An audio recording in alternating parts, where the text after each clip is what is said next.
Hola, bienvenido nuevamente a tu curso de mecánica y electromagnetismo. En esta ocasión resolveremos el ejemplo número 4, el cual dice: un esquiador inicia un salto horizontalmente con una velocidad inicial de 25 metros segundo, como se muestra en la figura adjunta. La altura inicial al final de la rampa es de 80 metros arriba del punto de contacto con el suelo. Y la pregunta es: A. ¿Cuánto tiempo permanece en el aire el esquiador? B. ¿Cuán lejos viaja horizontalmente? Y C. ¿Cuáles son las componentes horizontales y vertical de la velocidad inicial? Entonces, comencemos. Para esta primera etapa, pues necesitamos determinar cuáles son los datos correspondientes o los datos con los que contamos.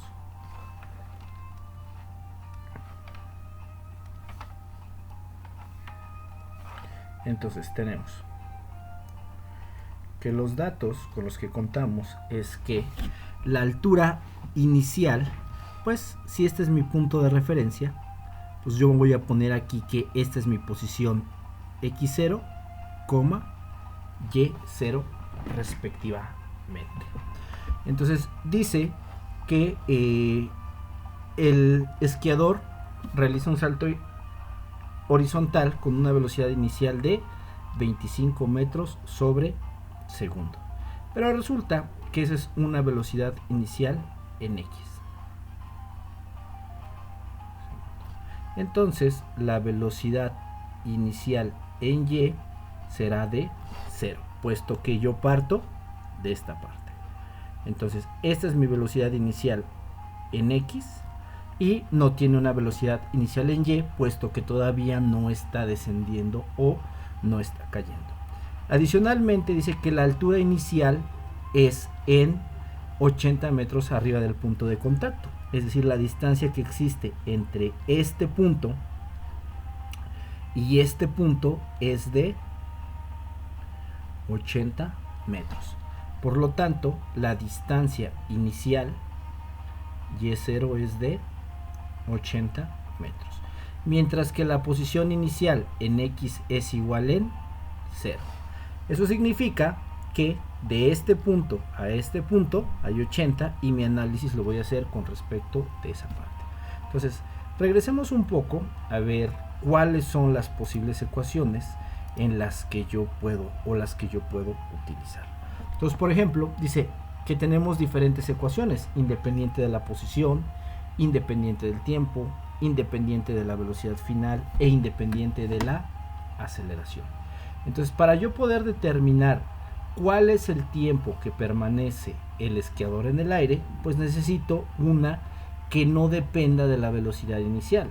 Si nos damos cuenta, conocemos la altura inicial, conocemos la velocidad inicial en y, conocemos el tiempo t y conocemos la gravedad respectivamente.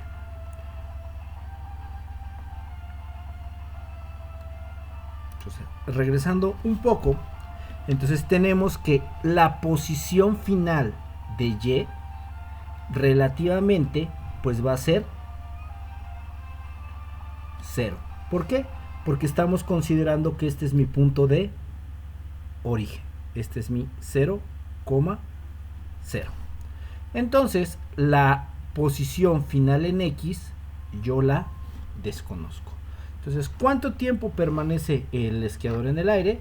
Bueno, vamos a utilizar nuevamente la fórmula y igual a y0 más by0 de t menos gt cuadrada con respecto sobre 2. Okay. Entonces tenemos que para este caso, para el inciso A, vamos a cambiar el color, A, tenemos que y es igual a la posición inicial más la velocidad en y inicial con respecto al tiempo menos la gravedad por el tiempo al cuadrado sobre 2. Si yo sé que mi posición final es esta, entonces yo sé que va a terminar en el origen respecto de la altura. Eso sería 0. Y yo sé que mi posición inicial es de 80 metros más una velocidad inicial en y que es 0, Por lo tanto, esto tiende a ser 0. Porque todo número multiplicado por 0 da 0. Menos la gravedad, que la sabemos, que es de 9.81 metros sobre segundo al cuadrado, por el tiempo al cuadrado sobre 2.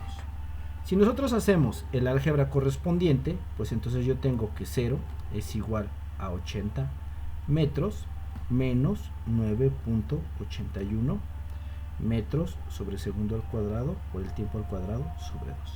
Si yo aplico las reglas del álgebra correspondientes, entonces este valor que está como negativo, yo lo puedo pasar del otro lado como positivo. Eso me da que 9.81 metros sobre segundo al cuadrado por el tiempo al cuadrado sobre 2 es igual a 80 metros. Si yo despejo de aquí el tiempo, pues yo tengo que el tiempo al cuadrado va a ser igual. Este está dividiendo, pasa multiplicando 80 metros. Este está multiplicando, pasa dividiendo 9.81 metros sobre segundo al cuadrado. Si yo realizo las operaciones correspondientes, esto me queda como 160 metros sobre 9.81 metros sobre segundo al cuadrado.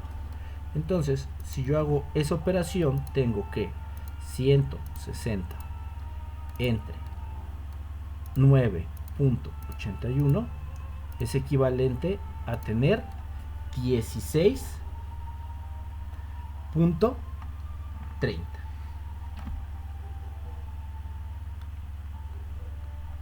Ahora, nosotros vamos a aplicar orillas por orillas, medios por medios, y esto me queda segundo al cuadrado. Si yo sigo resolviendo, entonces tengo ahora que t va a ser igual a la raíz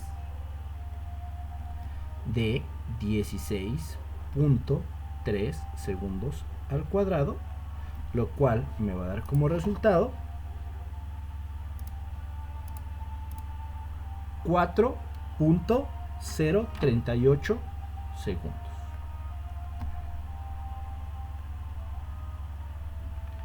Y esa sería la respuesta para el inciso A. Es decir, el tiempo que el esquiador permanece en el aire es de aproximadamente 4.038 segundos.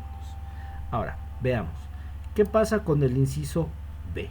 Dice, ¿cuán lejos viaja horizontalmente? Es decir, ahora me interesa determinar cuál es la distancia final de X. Entonces, regresando un poco a las ecuaciones, yo tengo que, en el sentido de las X, como ya lo habíamos visto anteriormente, con respecto de Y, tengo que la distancia final puede ser calculada a partir de esta ecuación. La distancia final depende de la distancia inicial, que en este caso es 0, más la velocidad inicial en X con la cual se desplazó, más la aceleración correspondiente con respecto del tiempo al cuadrado. Pero bueno, resulta que en esta ocasión yo no conozco la aceleración con la que salió con respecto de X. Solo conozco la aceleración con la que salió con respecto de Y. ¿Listo? Entonces yo necesito buscar una ecuación que me permita determinar pues cuál es esa distancia. Entonces para eso vamos a utilizar la ecuación que dice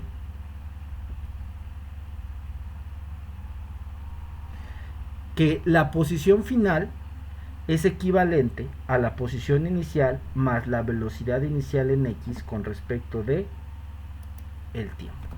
Entonces yo sé que la posición final es igual a la posición inicial más la velocidad en X inicial por el tiempo. Entonces esto me deja en que la posición inicial era 0, puesto que partí de mi origen, más la velocidad inicial en X, la cual yo dije que era 25 metros sobre segundo por el tiempo t que permaneció en el aire, el cual acabo de calcular en el inciso anterior, que es 4.038 segundos.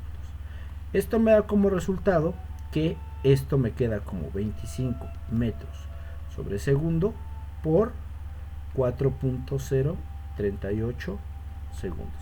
Segundos con segundos se reducen, entonces simplemente tengo que hacer el cálculo correspondiente de 25 por 4.038 respectivamente, y eso me va a dar un resultado de 100.95 metros, que sería la distancia en la cual el esquiador aterrizó. Luego, para el inciso C, tenemos que cuáles son las componentes horizontales y verticales de la ecuación respectivamente. Entonces, la velocidad horizontal siempre es constante en todos estos movimientos. Esto lo acabamos de definir en el tema correspondiente o en el capítulo que acabamos de revisar. Entonces, pues yo puedo decir que durante todo el tiempo la velocidad en X es constante.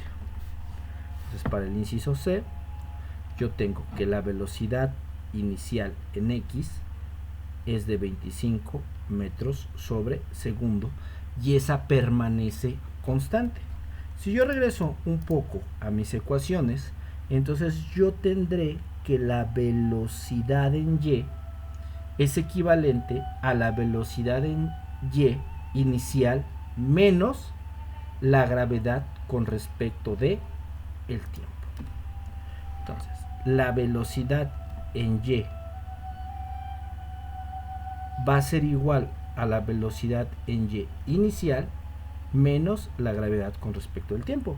Pero bueno, sabemos que como partió de este punto, no tenía una velocidad en Y inicial, por lo tanto esto es 0. Entonces la velocidad en Y no sería otra cosa más que menos 9.81 metros sobre segundo al cuadrado con respecto de el tiempo, y el tiempo ya lo habíamos calculado en el inciso A, y este es de 4.038 segundos.